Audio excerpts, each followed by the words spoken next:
عزیز طلبہ، یہ 9ویں ہفتے کی تیسری ویڈیو ہے اور اس کے اندر ہم ذکر کر رہے ہیں اللہ کے بندوں کی صفات پر سورۃ الفرقان۔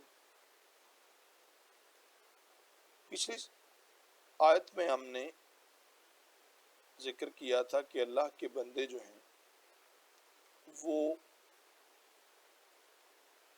نہ تو فضول خرچی کرتے ہیں اور نہ ہی بخل کرتے ہیں، بلکہ وہ بڑی معتدل انداز میں اخراجات کرتے ہیں اور پوری زندگی ایک معتدل طریقے سے چلتے ہیں۔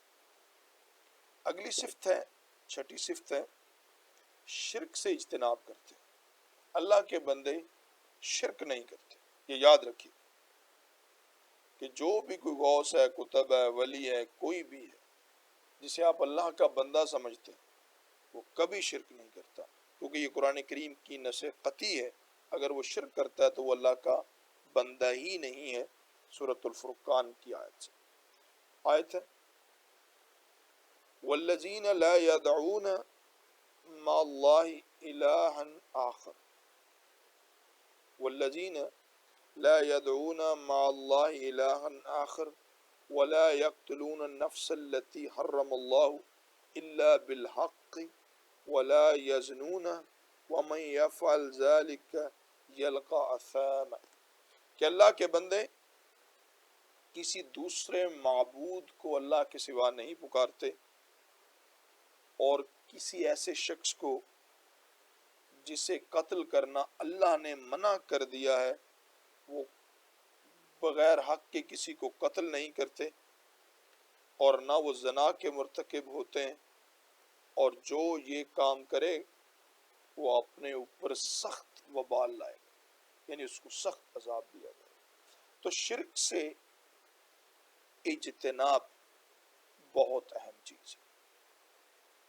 یہاں تک کہا جاتا ہے کہ اللہ سبحانہ و تعالی تمام گناہوں کو معاف فرما دیتے ہیں لیکن شرک کو معاف نہیں فرمائیں گے۔ یہ ان گناہوں میں سے سب سے پہلے نمبر پہ ہے، لا تشرک باللہ شیئا، کہ اے بیٹے اللہ کے ساتھ، یعنی یہ بندے، لا تشرک باللہ شیئا، اللہ کے ساتھ کسی کو شریک مت کرو، ان الشرک لظلم عظیم، بے شک کہ شرک بہت بڑا ظلم ہے۔ سورہ لقمان کے اندر اللہ سبحانہ و تعالیٰ فرماتے ہیں، کیونکہ شرک آپ کو باقی لوگ جو باقی دنیا کی مخلوق کا غلام بنا دیتا ہے، یہ بزدل بنا دیتا ہے، نکارہ کر دیتا ہے، توم پرست بنا دیتا ہے۔ انسانیت کی جو عزت اور احترام اللہ سبحانہ و تعالیٰ نے بطور انسان ہمیں عطا کیا ہے اس سے چھن جاتا ہے۔ اور آپ دیکھ لیں، اپنے معاشرے میں دیکھیں کہ جو لوگ اللہ سے ہٹ جاتے ہیں اور اپنے مسائل کا حل، بیماریوں کا حل اور دیگر مسائل جو ہیں جو ان کا حل لوگوں سے تلاش کرتے ہیں، لوگوں سے مراد میری کہ شریعت نے جن لوگوں کو، یعنی ڈاکٹر ہے، انجینئر ہے، اس کے علاوہ اگر کوئی شخص کسی کو کہے کہ یہ بابا جی، یہ پیر صاحب، یہ فلاں جو ہیں، یہ میرا یہ کام کر دیں گے، تو ان الشرک لظلم عظیم، اس نے شرک کیا۔ اور خاص طور پر جو قیامت آنے والے دن ہیں، جو خاص امر اللہ کے ہیں، ان امور میں اگر کسی کو حصے دار بنائے تو یہی تو شرک ہے۔ اور مشرکین کے بارے میں اللہ نے فرمایا ان المشرکین نجس، کہ ایک شرک کرنے والا انسان انتہائی پلیت ہے۔ ان المشرکین نجس، یہ اللہ سبحانہ و تعالیٰ کی، یہ قرآن کریم کی آیت ہے، یہ کوئی ہیر رانجھے کی لائنز نہیں ہے، یہ کوئی شیکسپیئر کی کوٹیشنز نہیں ہے، یہ کنفیوشس کا کوئی جو ہے کوئی محاورہ نہیں ہے۔ یہ نص قطعی ہے، اور بطور مسلمان ہمیں اس پر ایمان لے کر، اور ولا یقتلون النفس التی بالحق، کہ بغیر ناحق کسی کو قتل نہ کرو۔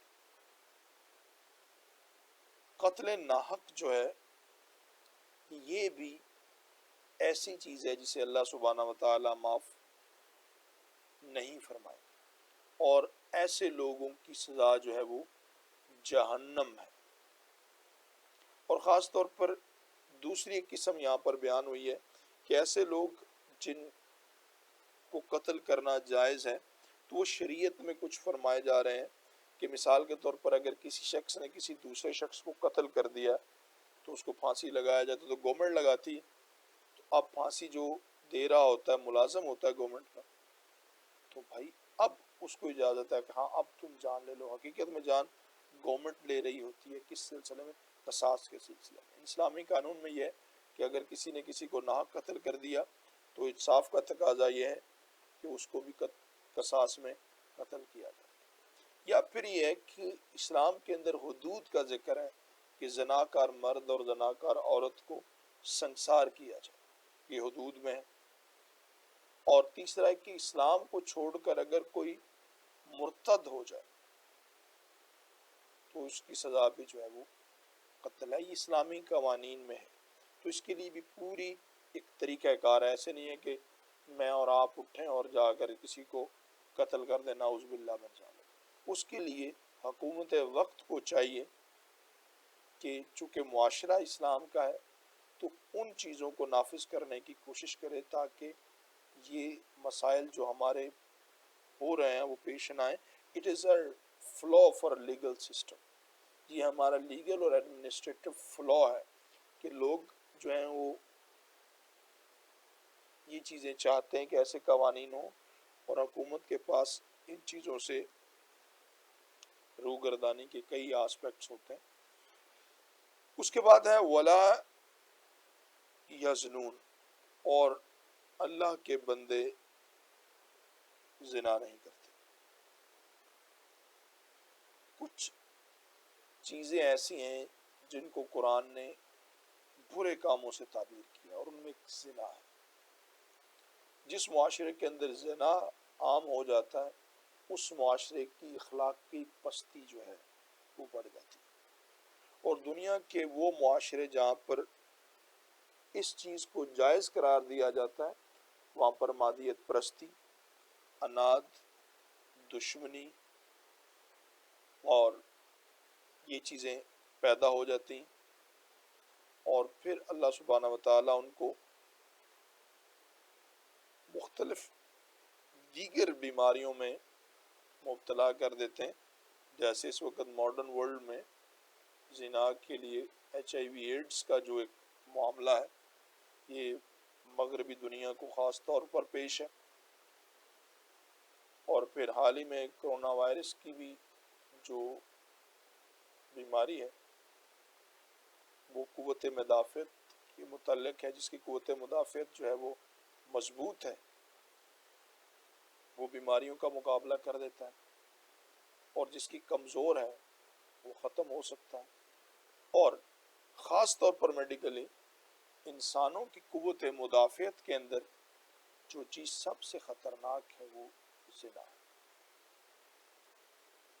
نبی کریم صلی اللہ علیہ وسلم نے اپنے آخری خطبے میں فرمایا کہ 4 گناہوں سے خاص طور پر بچیں: اللہ کے ساتھ شرک کرنے، ناحق قتل کرنے، زنا اور چوری سے۔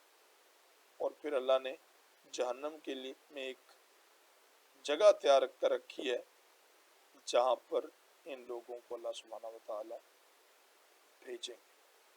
Thank you very much.